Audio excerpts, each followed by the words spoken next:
Sebelum lanjut ke videonya, admin mau memberitahu kalau lebih dari 90% penonton novel CN belum subscribe. Untuk itu bagi yang belum subscribe mohon dukungannya untuk klik tombol subscribe dan nyalakan tombol notifikasinya agar admin makin semangat upload video. Bab 88. Dua wanita yang bertentangan. Setelah membahas beberapa hal mengenai pembukaan wilayah bintang dengan semua orang berkumpul, kelompok Xiao Yan meninggalkan aula besar. Xiao Yan tidak tinggal lama setelah meninggalkan aula besar, dia berbalik dan berlari menuju jalan, namun dia baru saja melangkah maju ketika sosok anggun muncul di hadapannya disertai dengan aroma. Xiao Yan terkejut sebelum dia langsung tertawa. Mengapa? Apakah Nona Chao Ying memiliki beberapa masalah? Tidak ada, saya secara tidak sengaja menggunakan jalan yang sama. Ayo pergi bersama. Chao Ying tersenyum manis, wajahnya yang indah menampakkan pesona yang memikat. Wanita ini seperti iblis rubah yang bisa membawa malapetaka ke suatu negara dan orang-orangnya. Senyum dan cemberutnya cukup untuk membuat pria tergila-gila padanya. Xiao Yan tercengang ketika dia mendengar undangannya. Sejak kapan penyihir ini memperlakukannya dengan baik di masa lalu?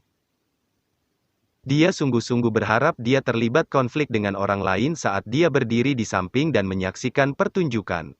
Sementara Xiao Yan mengalami kelainan apa yang terjadi di dalam hatinya.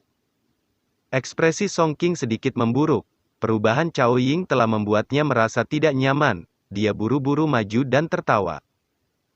Ying saudara Xiao Yan selalu memiliki banyak hal untuk ditangani. Kebetulan wilayah bintang akan dibuka dalam 2 hari. Pada saat itu, si brengsek Old Mugu itu mungkin akan melancarkan serangan diam-diam lagi. Jika kami berlatih sekarang, kami mungkin bisa melindungi dia pada saatnya tiba. Ya, kata-kata saudara Song cukup. Xiao Yan dengan cepat mengangguk setelah mendengar mereka. Dia agak takut pada penyihir Chao Ying ini. Dia tidak ingin dipermainkan olehnya karena Song Qing telah melangkah maju. Dia akan segera mendorongnya ke arahnya. Namun, sebelum kata-kata Xiao Yan selesai, senyum mempesona di wajah Chao Ying ditarik. Dia samar-samar menyatakan, tidak perlu, aku tidak ingin ditinggalkan sebagai pengorbanan lagi. Song Qing muram ketika mendengar kata-kata Chao Ying, ekspresinya menjadi sangat malu. Ayo pergi. Mata cantik Chao Ying membekukan Xiao Yan, dia dengan kasar menatap. Dari penampilannya, tampaknya bahwa itu penyihir ini akan menjadi gila jika Xiao Yan harus mengemukakan alasannya lagi. Xiao Yan tanpa daya menggelengkan kepalanya, dia melempar tatapan sedih ke Song Qing. Meskipun tindakan Song Qing meninggalkan temannya di saat kritis memang tidak tahu malu. Perlakuan yang dia terima saat ini juga cukup menyedihkan. Xiao Yan diam-diam menghela nafas di dalam hatinya, dia hanya bisa berbalik dan berjalan ke tangga yang menuju ke bagian bawah menara pil, baru kemudian Chao Ying tersenyum. Setelah itu, dia mengikuti dari belakang, tawa renyah dan lembutnya membuat seseorang merasakan tulangnya melunak. Ekspresi Song Qing bergejolak saat dia melihat punggung kedua orang ini menghilang ke kejauhan. Dia dengan kasar mengertakkan giginya beberapa saat kemudian, wajahnya gelap. Serius saat dia mengayunkan lengan bajunya dan pergi. Xiao Yan dan Chao Ying berjalan ke bawah, dia terus bertanya dengan lembut tentang hal yang tidak penting. Sikapnya yang memikat dari sesekali menutupi mulutnya dan tertawa dengan lembut akan menyebabkan beberapa alkemis muda tanpa sadar menghentikan kaki mereka. Mata mereka mengandung rasa iri ketika mereka melihat Xiao Yan. Tatapan iri ini menyebabkan Xiao Yan merasa seolah-olah dia sedang duduk di atas jarum. Penyihir ini tidak bisa diprediksi, tidak ada yang tahu apa yang dia pikirkan. Bahkan Xiao Yan sendiri tidak yakin mengapa dia tiba-tiba menjadi begitu lembut padanya. Mungkinkah karena dia telah menyelamatkan hidupnya kembali di alam pil? Perjalanan singkat ini muncul seperti perjalanan panjang ke Xiao Yan. Dia hanya menghela nafas panjang ketika dia akan tiba di kediamannya setelah banyak kesulitan. Xiao Yan berdiri di koridor di luar ruangan. Dia berencana membuka mulut dan merasa senang tinggal ketika pintu kamar tiba-tiba terbuka dengan suara berderit. Segera. Sosok putih perlahan melangkah keluar. ekspresi terkejut melintas di matanya yang halus ketika dia melihat Xiao Yan bersama dengan Cao Ying. Dokter peri kecil. Hati Xiao Yan merasakan sedikit kesedihan saat melihat siapa yang muncul. Dia buru-buru memanggilnya sebelum dengan cepat berjalan ke depan. Mata Cao Ying juga berhenti di Little Fairy Doctor setelah dia muncul, alisnya yang seperti gambar diangkat dengan lembut. Meskipun penampilan dokter peri kecil itu tidak mempesona seperti Cao Ying, itu berisi kelembutan yang menghangatkan hati seseorang. Terutama sekarang bahwa itu tubuh racunnya yang dengan sedih sepenuhnya dikendalikan, kelelahan samar yang ada di antara alisnya di masa lalu diam-diam memudar. Dokter peri kecil saat ini seperti gadis yang Xiao Yan telah lihat di kota Kingsan, memiliki keanggunan yang anggun seperti peri. Jika Cao Ying digambarkan sebagai penyihir yang menyihir dan memikat, dokter peri kecil itu seperti peri yang jatuh ke alam fana. Kedua wanita memiliki dua sikap yang berbeda, namun, keduanya sama-sama memikat. Mata cantik The Little Fairy Doctor berkedip lembut saat dia melihat Xiao Yan dengan cepat berjalan, setelah melihat ekspresi di matanya.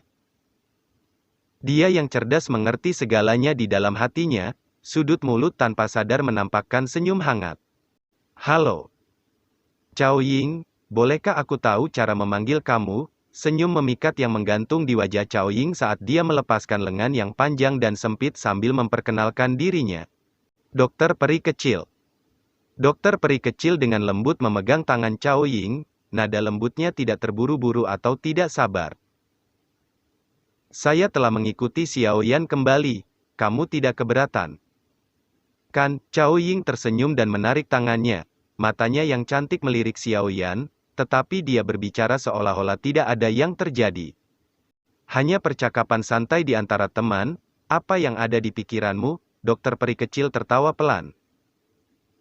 Sudut matanya tanpa sadar menampakkan senyum samar ketika dia mendengar Cao Ying memperlakukannya sebagai seseorang yang berhubungan dengan Xiao Yan. Xiao Yan di samping tanpa sadar memutar matanya ketika dia mendengar jawaban mereka. Kedua wanita ini mungkin tampak sopan di permukaan, tetapi kata-kata mereka tidak tampak begitu tenang. Masih ada orang yang menunggunya di ruangan, kami tidak akan melanjutkan pembicaraan di sini, jika Nona Cao punya waktu di masa depan. Kamu bisa datang lebih sering untuk bermain, dokter peri kecil menjawab dengan senyum lemah. Namun, nada suaranya mengandung niat untuk mengusir tamu ini. Ekspresi Cao Ying tidak berubah setelah mendengar kata-katanya, dia tersenyum manis dan berkata, pasti. The Little Fairy Doctor sedikit tersenyum ketika mendengar jawabannya, dia memegang tangannya dan membungkusnya di lengan Xiao Yan. Setelah itu, dia menarik tubuhnya yang agak kaku saat memasuki ruangan. Senyuman di wajah Cao Ying perlahan ditarik saat dia menatap pintu yang tertutup rapat, mendengus lembut keluar dari lubang hidungnya beberapa saat kemudian. Dia dengan lembut mengepalkan tangannya dan busur menyihir sekali lagi muncul di wajahnya. Xiao Yan, kamu tidak akan bisa lolos dariku? Sebelum Xiao Yan bisa mengatakan apa-apa, dokter peri kecil dengan cepat menarik tangannya setelah memasuki ruangan. Xiao Yan samar-samar bisa melihat sepasang telinga berwarna merah terang, dia tanpa sadar tertawa. Kamu benar-benar berani tertawa, yang kamu lakukan hanya menarik wanita. The Little Fairy Doctor tanpa sadar menghukumnya karena kemarahan yang menyakitkan ketika dia mendengar Xiao Yan tertawa. Kamu ingin mengelola wanita yang aku tarik, Xiao Yan tersenyum sambil menggoda. Wajah cantik Little Fairy Doctor menjadi sedikit merah setelah mendengar rayuannya, dia buru-buru mencari alasan dan menjawab, Sun Er memintaku untuk mengawasimu sebelum dia pergi. Xiao Yan mengabaikan alasan dia terlempar keluar dari mulutnya, senyum di wajahnya menjadi lebih lucu. Hihi. Xiao Yan. Kamu berani mengambil kebebasan dengan Little Fairy Doctor Jie Jie. Kakak perempuan. Saya pasti akan melaporkan ini kepada Cailin Jie Jie, ketika kami pergi saat itu. Dia menginstruksikan aku untuk membunuh kamu jika aku melihat kamu sedang ketagihan dengan wanita lain. Tawa yang indah tiba-tiba terdengar di seluruh ruangan sementara Xiao Yan diam-diam tersenyum. Ini menyebabkan Xiao Yan melompat dari keterkejutan, dia buru-buru berbalik dan melihat Ziyan berpakaian ungu duduk di jendela, kakinya berayun bola-balik. Bunuh aku! Xiao Yan melebarkan mulutnya dan merasa tidak bisa berkata-kata. Hal semacam ini adalah spesialisasi Cailin. Kamu perempuan. Sekarang kamu juga menjadi sangat sulit dipahami. Xiao Yan tanpa daya menggelengkan kepalanya. Dia duduk di kursi dan segera bertanya, itu benar, di mana Xiongzan? Apakah dia tidak ikut? Dia telah menetap di luar menara pil. Ini bukan tempat yang bisa dia masuki. Ziyan mengayunkan ekor kudanya yang ungu pucat. Tangan kecilnya diperpanjang dan muncul di depan Xiao Yan. Setelah itu, dia merebut cangkir teh dari tangan Xiao Yan dan meneguknya. Baru kemudian dia mengatakan dengan cara yang lebih tua, aku datang ke sini untuk membantu kamu. Xiao Yan dan Little Fairy Doctor tanpa sadar tertawa ketika mendengar kata-katanya. Gadis ini sangat imut. Apa sikap kamu ini? Ziyan sedikit tidak puas setelah mendengar tawa mereka. Dia dengan lembut mendengus. Tanpa bantuan aku menjamin bahwa itu kamu tidak akan memiliki kesempatan untuk mendapatkan api-api 3000. Berdetak. Cangkir teh Xiao Yan baru saja dikirimkan ke sudut mulut tiba-tiba berhenti. Matanya dengan cepat beralih ke Ziyan, ekspresinya jauh lebih serius saat dia bertanya, apa maksudmu? HMPH, apakah kamu benar-benar akan sangat mudah untuk menaklukkan api-api 3000? Bahkan 3 kepala besar dari Pil Tower tidak memiliki kemampuan untuk melakukannya. Apakah kamu bermaksud menangkapnya dengan paksa? Ziyan meringkuk mulut kecilnya dan berkata, saya tahu bahwa itu Pil Tower menginginkan kamu semua untuk pergi dan mencoba keberuntungan kamu. Sayangnya, bagaimanapun, api-api 3000 telah memiliki kecerdasannya sendiri. Tidak kalah-kalahnya seperti api jatuh hati di Akademi Batin. Apa yang ada di pikiran kamu? Xiao Yan telah menjadi jauh lebih serius.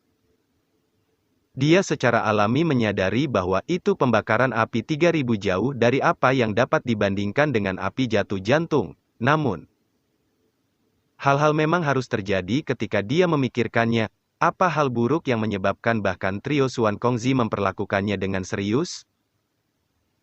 Kebanggaan melonjak di wajah kecil Ziyan ketika dia melihat bahwa itu Xiao Yan telah meletakkan harga dirinya untuk menanyakan. Dia memasang dada kecilnya dan berkata, aku bisa memberitahu kamu ini.